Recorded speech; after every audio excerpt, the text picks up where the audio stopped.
I was on a cookery trip in Singapore, and it just turned into chaos. The chefs that I went with, there was a couple, one of them like almost died. He had to sleep in a fridge. So I'm a non-drinker now. So I haven't drunk for over 11 years. But I used to, and the reason why I stopped drinking is because I was really, really good at it.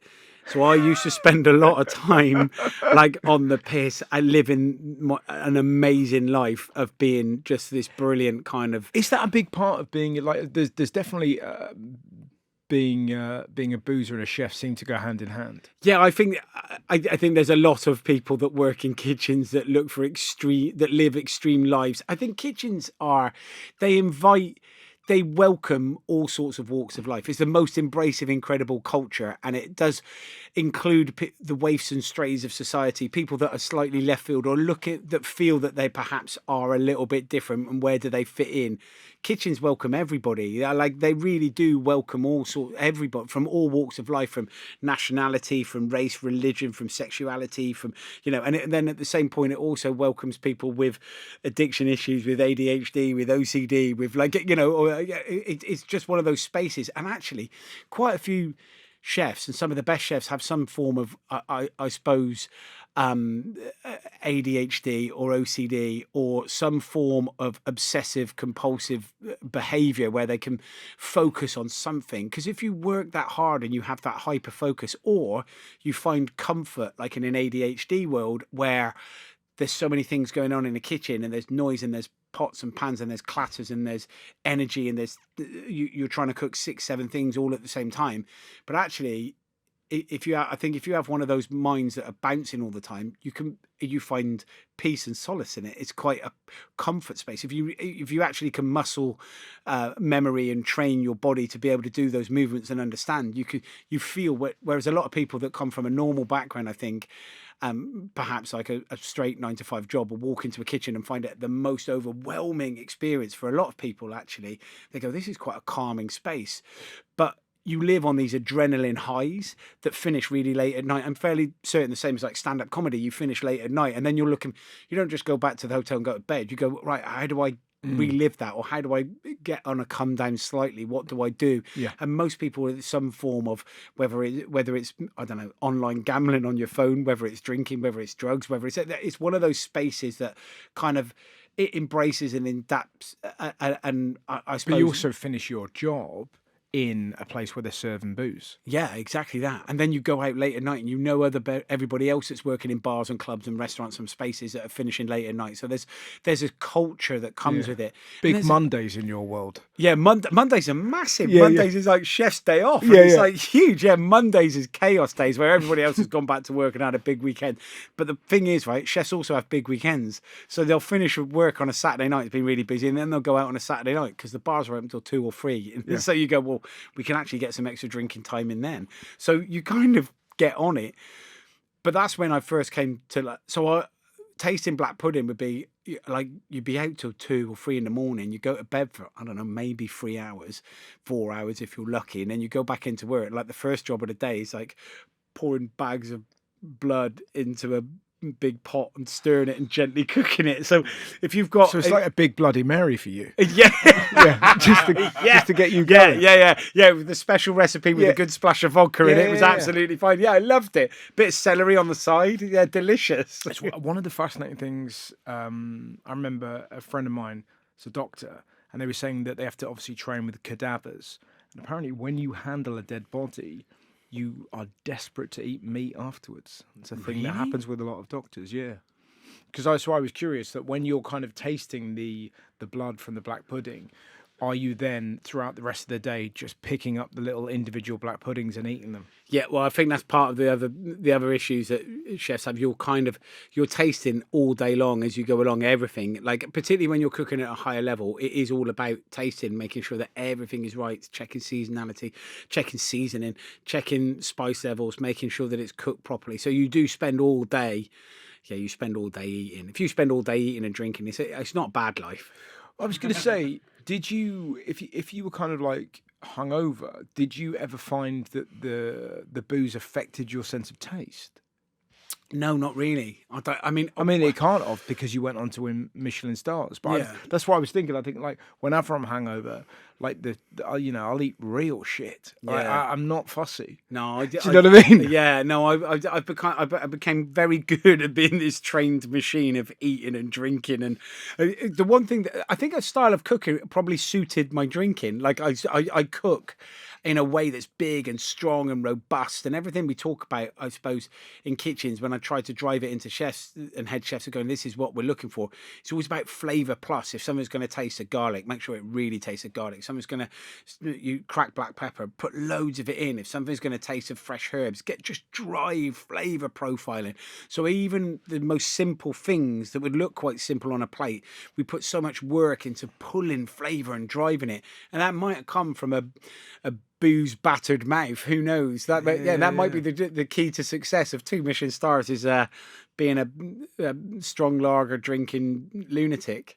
But what inspired you to stop then? Age. Was it? Yeah, it was an. I mean, I was also very good at. You come to recognise. You go, this is a big issue. Like it's a big issue. It's like if you're a smoker, it's not good for you. But you have to make at some point a decision about going, right, what am I going to do for it? And the same with booze. And so I was approaching 40 years old. So I think it's a point of life where you go. It's a point of reflection, and I'm 51 now. So you go. 50 was a lot easier than 40, I think, when I look back at it. And I loved being 40, and I loved that. Like they were all, 30s and 40s were great. But 40 is that real point of reflection, I think, because one of my best mates described it to me. He goes, "Well, that's it. That's halfway to death." Do you know what I mean? You're 80. 50 is we're over halfway because it's unlikely you're going to do 100 in it. Like there's not many that make it that far. 40 is like hard, and it was that point of going, "Oh my God, I'm halfway." Well, I was at the point of going, there's definitely not another 40 years in me if I continue doing this. There might only be 4. Like I've got to stop being. So it was an age thing that made me go, okay, regroup, stop. Let's get my shit together and just go, right, okay. And how did you go about that? If you don't mind me asking, did you go cold turkey? Did you kind of have help or?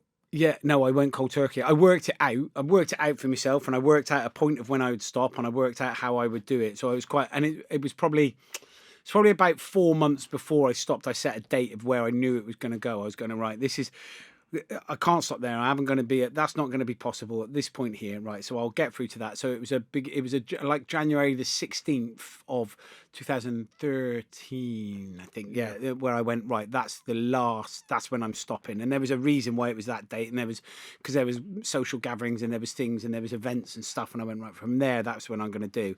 And then in that first, so I kind of worked it out, and I'd set myself that point, and I knew the only way that I would do it, because there's no such thing, like there's no such thing as a beer. To me, there was never, like, the point of drinking is so that you get battered and you have a great time, and that was like that every day. And there was no such thing as one beer, because it just doesn't exist in my world. So I thought the only way I'm going to do it is by just not doing it. I don't know, I'm quite lucky that if I go, right, that's what I'm going to do, I'll do that. Yeah. I stop and go, that was it. And I did good. That first year I probably fell off the wagon about 4 times. I mean, there was a couple of times in the first 6 weeks. Then there was my 40th birthday, but I'd said I was going to drink that. I had it in my head. Then my 40th birthday was the summer that year, and I shared it with another chef, and we had this massive party. Like, it was mega. Like, there must have been about 200 people there. There must have been about 60 chefs, Michelin-starred chefs. We had about 9, maybe it was 11 big green egg barbecues. All the chefs were cooking. We had my favourite band called The Rifles. They played. And then we had Danny Rampling come and do a DJ set at a big barn until like 4 in the morning. Yeah. Like, it was just a mega party. It was just like the best. And but I knew I was drinking that day. And then that was it. And then I had one more when I fell off the wagon in the November that year, when I was on a cookery trip in Singapore, and it just turned into chaos. And then I came back. It went proper pear shaped. Like the chefs that I went with, there was a couple. One of them like almost died. He had to have some form of, like, he had to sleep in a fridge because his core body temperature was like it. Honestly, it was just it went. Who, when you say you had to sleep in a fridge, whose decision was that? Was that someone in medicine, or did one of you go? We should put him in a fridge. That was actually me being a doctor at this point. Going, I think, Chris, I think we were in. He was in a lot of trouble. So we got him in a fridge. So he had to sleep in a walk-in I've seen the fridge. snowman. He's going to be all right. It was really chaotic. It was like, What I love listening to it is it feels like you can talk about those years with fondness in a way that some people that have had issues with alcohol Yeah. can't even open that box Yeah. for fear that they'll get excited. But it feels like you're able to go, no, I love all that. I absolutely loved every minute of it. I miss that guy and I miss those times, but I'm so glad that they're not there anymore. Like because I didn't do it a little bit. I did it a lot and all the time. Yeah. So I feel that I've had closure on it. Like, Yes. some people go out on the lash and have a really good time, like every weekend or every other weekend or twice a month or something. And you go, well, for me, it was like every day. It was every day I was living that. I was that person, and it was amazing. So I feel that I've done all of it in one go, and I can put closure on it and walk away from it. And I loved every minute of it. And sometimes I regret that I can't have a night like that anymore. But then I think, actually, when I think back to all those nights, like, they were amazing. And then when I hear people talk about drinking and going out and partying now and what they're doing, half the time, like, when they talk about it, I think, I mean, you're just an amateur, mate. Like, you've got no idea. So it's probably a good thing you don't go to AA meetings. Yeah, exactly. if you're going to sat in the corner and Yeah, why are you not so miserable? Look at these pussies. Yeah.